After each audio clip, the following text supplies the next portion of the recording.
एक प्रचलित कथा के अनुसार पुराने समय में एक किसान की फसल बार बार खराब हो रही थी।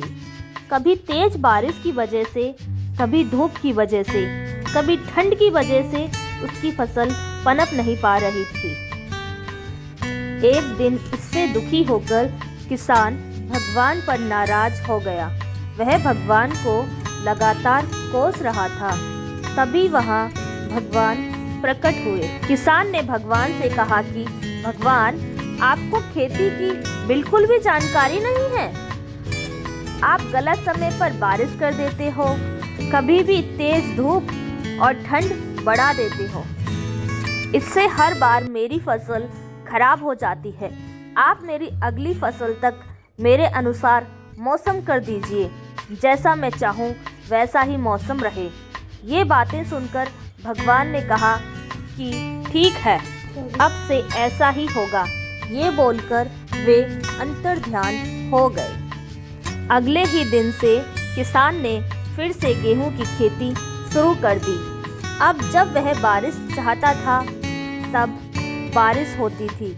फसल के लिए जब उसे धूप की ज़रूरत होती थी तब धूप निकलती थी। इस तरह इसकी इच्छा के अनुसार मौसम चल रहा था। धीरे धीरे उसकी फसल तैयार हो गई। हरे भरे खेतों को देखकर किसान बहुत खुश था। जब फसल कटाई का समय आया तो उसने देखा कि फसल की बालियों में गेहूं थे ही नहीं, सब की सब खोखली बालियां थीं। ये देखकर उसने फिर से भगवान को याद किया। भगवान प्रकट हुए तो इसकी वजह पूछी। भगवान ने कहा कि तुम्हारी फसल ने बिल्कुल भी संघर्ष नहीं किया है, इसी वजह से ये खोखली हो गई है। सब फसलें तेज बारिश में, तेज हवा में खुद को बचाए रखने का संघर्ष करती हैं, तेज धूप से लड़ती हैं। तभी उसमें दाने बनने की प्रक्रिया शुरू होती है। जिस तरह सोने को चमकने के लिए आग में तपना पड़ता है, ठीक उसी तरह फसलों के लिए भी संघर्ष जरूरी है। ये बात किसान को समझ आ गई और उसे अपनी भूल का एहसास हो गया।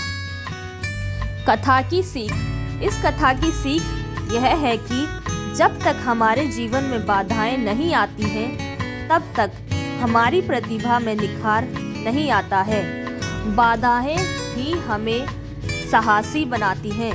परेशानियों की वजह से ही हमारा सही विकास होता है।